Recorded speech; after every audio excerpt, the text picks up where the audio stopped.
Well, hey there. Welcome to day 26 of the Get Up and Go 40-day free challenge. We're getting up and going. What the heck does get up and go mean to you? To me, it means take action. It means to get moving. It means to do something versus sitting around and waiting and just reacting to things that happen around me. It means getting my rear in gear and moving my life in the direction I want it to. That's, to me, what the Get Up and Go challenge is all about. It's about picking the area of your life, physical, mental, emotional, spiritual, financial, relationships, or contribution, picking one of those areas or moving forward a little bit in all of those areas. This challenge is long enough, 40 days is long enough for us to go through the SOAP model because we want to clean up our act and make sure we're always moving in the direction that's right for us. And we do that by soaping things up.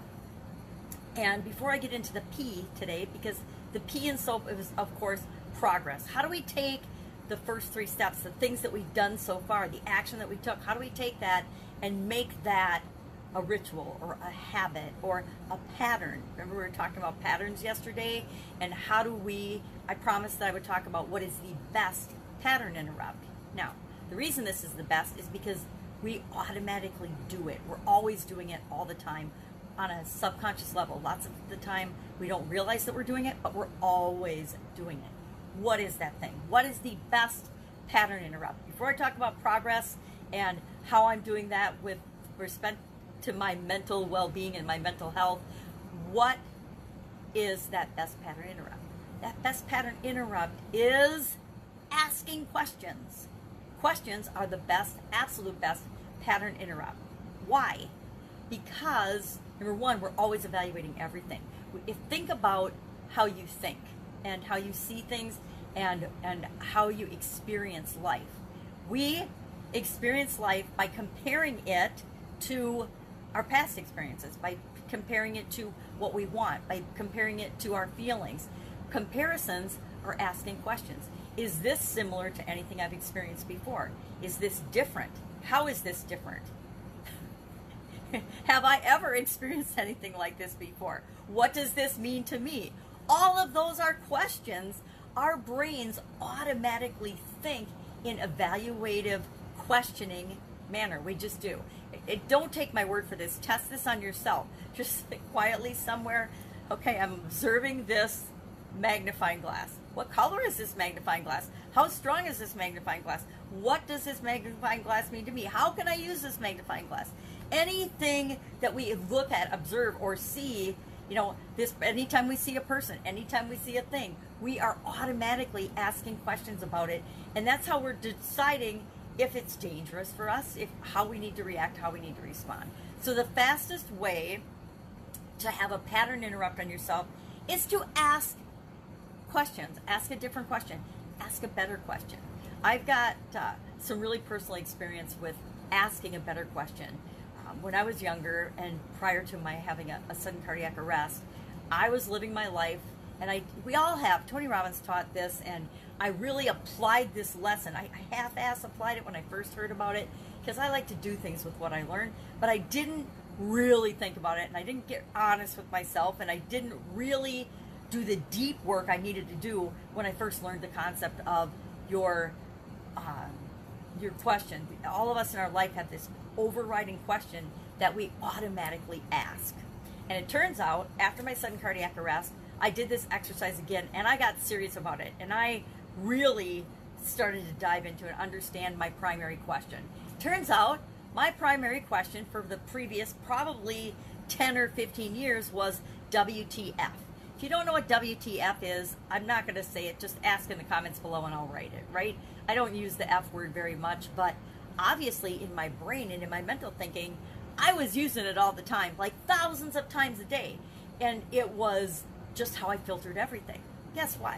If you filter everything through the question WTF, is that an empowering question, or is that a question that is automatically judging that everything is wrong or that something's wrong, and therefore if something's wrong, I have to fix it or be frustrated about it, or somehow it's going to impact me in a negative way? Well, guess what? It did impact me in a negative way, up to and including having a sudden cardiac arrest, because everything was wrong. Everything in my life was wrong to the point where I got overwhelmed and my body decided it was just going to check out and shut down. Not on a conscious level. Heck, I didn't even know what a sudden cardiac arrest was back then until after it happened to me. And I was lucky enough to be one of those people that survived that event. Vast majority of people don't. 97% of people die instantly and they're never even found or discovered. Of those 7% or 93%, and then of the 7% that survive, there's like 90% of them or 90-some% of them that have brain damage and are never the same again because they've lost oxygen to their brain. If your heart's not beating, guess what? Your brain doesn't get oxygen. If your brain doesn't get oxygen, you lose brain function. You lose bodily functions and brain function. And if you're not found soon enough, you die and you stay dead.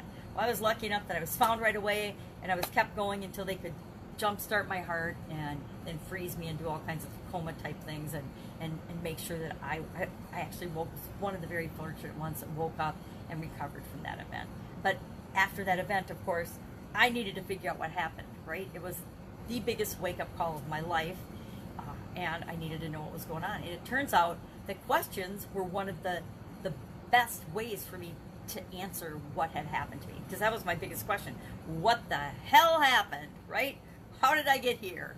And I needed to do a lot of exploring to figure out, and a lot of deep mental work and to find out what and how I got there. And the one thing that sticks with me the most is that I discovered that my primary question was, what the F? And that meant I was looking at everything through a filter of, it's wrong, it's not right, something is got to be changed. If something's always got to be changed, you're not really living in the now, right? You're not really happy with anything. And I wasn't. I mean, I loved my kids, but a whole lot of other areas of my life were super messed up, and I needed to fix them. And fixing them primarily started with picking a different question. So guess what? We operate automatically. One of our patterns is to operate automatically off of a primary question. But we can change that primary question. I didn't know we could change it. Now, I know Tony Robbins told me probably 25 years earlier I could change it, but I didn't. I didn't consciously say, this is going to be my driving question. And it's really interesting. If you watch people's behavior, if you listen to the way they talk, if you pay attention, you will see people's primary question very clearly and before they even do. It was interesting. Turns out my daughter and my sibling, my sisters, and my in-laws were making bets on what were going to be the first words out of my mouth when I woke up from the coma following that sudden cardiac arrest. And of course, my daughter and my sister, my sister's closest to me in age, she and my daughter both guessed that WTF were going to be the first words out of my mouth. Guess what the first words out of my mouth were? WTF in a croaky voice, because I'd had a tube down my throat for over a week, But that was the first thing that I said when I woke up in the hospital from that coma. So that was a clear indication to me that yes, indeed, that was my primary question. But I made quick work of changing that. Over the next week or so, I spent time and energy really crafting and deciding, what is my primary question going to be? What is it going to be? And it's driven me, and it's still a good primary question, but I'm not sure. I'm thinking now, again, that questions have come up. Now is maybe a time to reevaluate and reanalyze and say, is this still the right primary question for me? And the question I replaced WTF with was, what am I creating now? So whenever anything came up, when I was we're looking at anything, when I was deciding, am I going to take this new medication the doctor said I should take or not, or how am I feeling, everything was now evaluated through, what am I creating now? Now, that's been my operating question for several years. Now I'm almost to the point where I need to say, do I want to keep creating things, or is there a better primary question for me? Only I can answer that. Only you can answer that for you. And I think over the weekend, maybe I'll do some deep work over the next couple of days on saying, and just checking in with myself and saying, okay, is what am I creating now still the best primary question for me?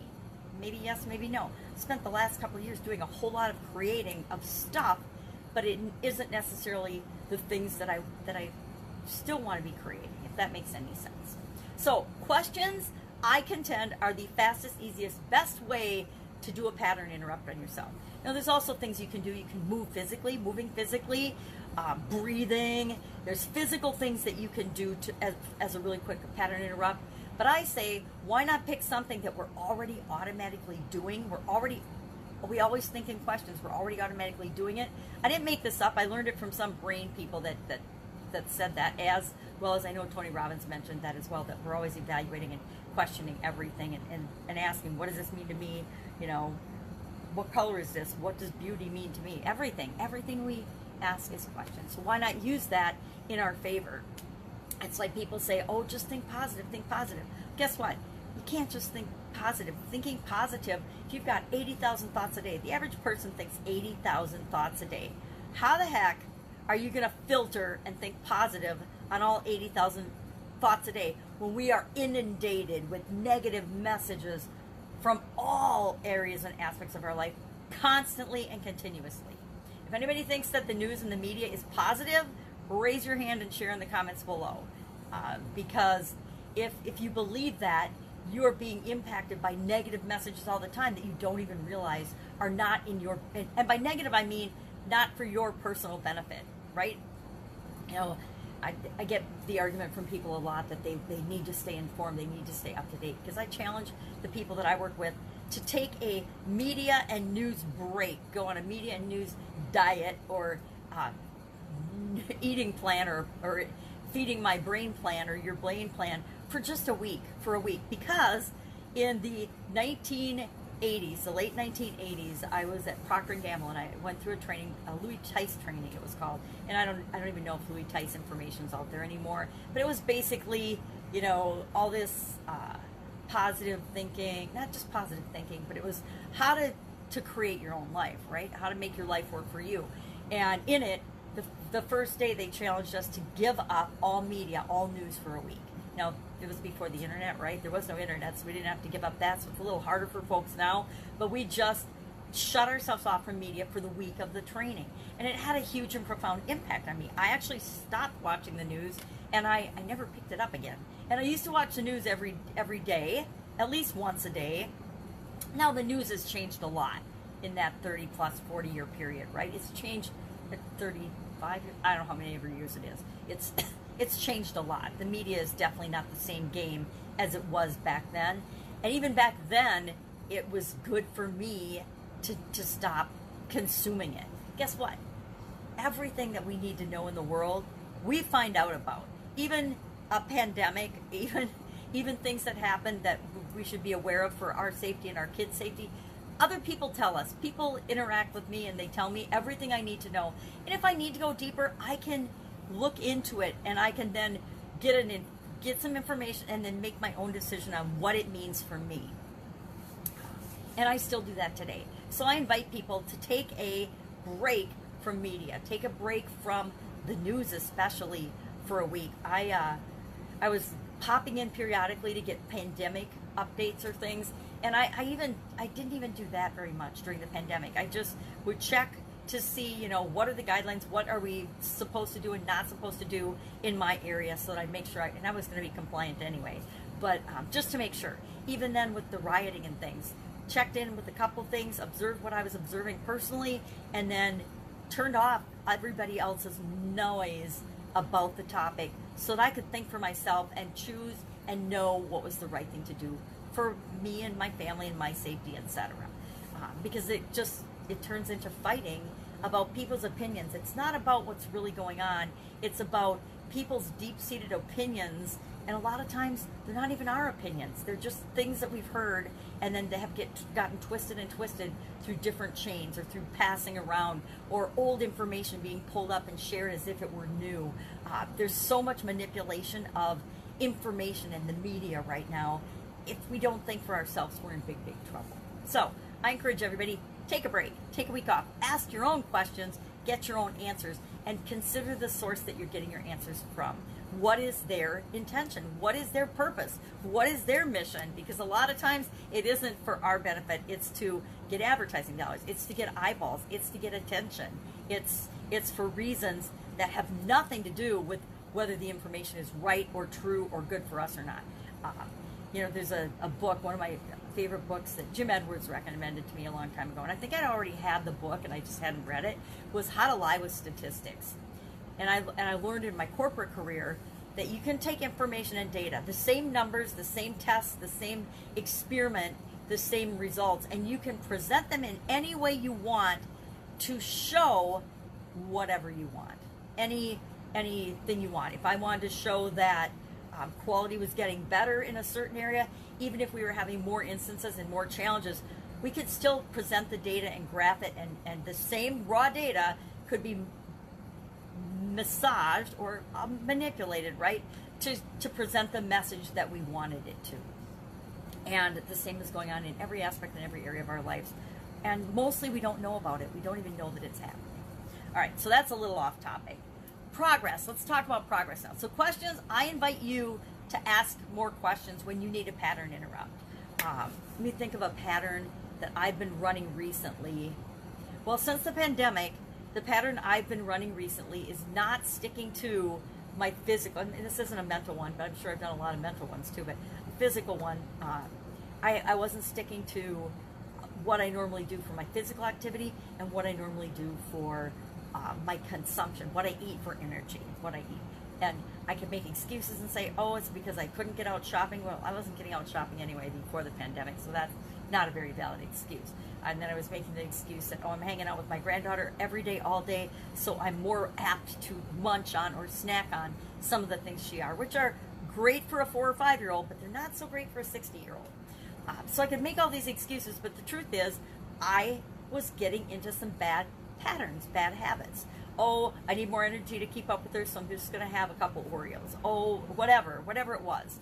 And I needed to interrupt that pattern. So, as part of this challenge, beginning the physical one, the day one, the first one I addressed was physical changes and physical things that are going on. And I decided I was going to give up sugar. So I've been not eating any sweets or any sugar, and what's today, day 26. So for 26 days.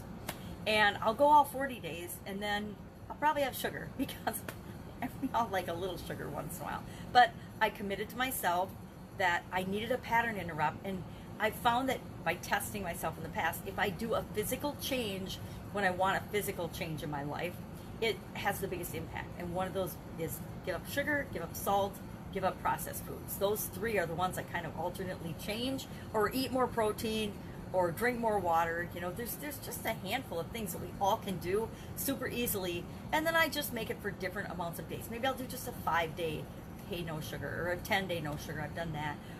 I had a 30-day no sugar, and now I'm doing a 40-day no sugar, because that I know will interrupt the pattern of how my body is craving and wanting sugar. Kind of to the point now at day 26 that, yeah, I'll see something. I made her chocolate chip cookies yesterday. I didn't even want one. I wasn't even tempted by it. And I was smart enough to put the sea salt caramels in the way back of the pantry where I don't even see them. I've got oatmeal and other things in front of them, so I don't even see them. And so that, if I'm not tempted, it's easier to have more willpower. So what am I doing for my mental capacity, my brain, in order to, interrupt the pattern, number one, and then also to, I'm actually doing a bunch of things, but I'll only share one. My son gave me some audio books that are really, really good for mindset and thinking. And so I'm listening to one. One is for Millionaire Mindset, which, I started listening to yesterday, and then I was having trouble getting my videos processed, so I had to pause it and stop listening to it. But I'm listening to that. I'm also doing the Excuse Me, Your Life is Waiting playbook. And so every night before I go to sleep, I spend, and it varies. So far it's been, a half an hour to 45 minutes to an hour doing each of the activities in this playbook. Now, some of them are emotional and have to do with our emotions, which we'll run into next week. Some of them are, there's always discuss and journal, but it asks a lot of questions. It has us draw out models and come up with what things mean to us. And right now, I'm working on the victim things and how we're a victim. And, I like to think I'm not a victim, but guess what? Every single one of us have felt victimized or been victimized or been a victim in some way, shape, or form thousands of times in our life. Some of us more severely than others, other people way more severely than me. But we all have experienced victimhood, being victims of something, of all different things, and all different degrees of things. So it's really, it's hard work to do, and it's not physically hard. It's mentally hard, right? And guess what? Some of the hardest work that we ever do in our lives, in any area of our life, any aspect of our life, is actually the mental work, the preparation, the planning of what it is that we want to do and are going to do. If you ask 100 people what they want, most of them will give you a laundry list of all of the things that they don't want. Like of 100 people, 80 to 90% will give you the big list of what they don't want, but they will have a hard time articulating, saying, this is what I want. This is really what I want. This is what I want in each and every area and aspect of my life. Most people don't know that. Most people don't even think about it. And guess what? If we don't think about something, if we don't know where we're going, we're just like hopping in a car and driving randomly till we run out of gas. Same thing with our life. We have to decide what it is we want, where we want to go, and then that's how we get there. That's the first step to getting anywhere. So in order to make progress, I have committed to doing this whole book, and it's definitely going to take me more than till the end of the challenge, right? I'm only on page 30. Let's see, I'm not even on page 33. I'm on page, magnifying glass, where are you when I need you? Page 32 I'll start tonight. And it's a quick rundown on how victims play the game. It talks about the role of victims and stuff. So it's really interesting. I gotta tell you, I don't really spend much time thinking about victims. Probably the last time I thought about victims and victimhood was the last time I went through this book, which was back in 2011. So I'm excited. I'm actually excited to be going through it again. Because I had forgotten about the activities in it. And some of them are absolutely awesome and so powerful. And they're the simplest activities, but they're like, they get you thinking about things that you've never or you haven't thought about for a long time, or may have never even considered or thought about before. It's definitely a belief stretching, possibility expanding book. So from a thoughts time process, this is the thing I'm going to continue doing through the end of the challenge and beyond, to infinity and beyond. Now normally when we're talking about progress, we look at our lifeline. We've looked at our lifeline from 3 different aspects now, and I haven't put mental on here. Maybe I'll pick a different color. I should clean this up and do it differently. I will.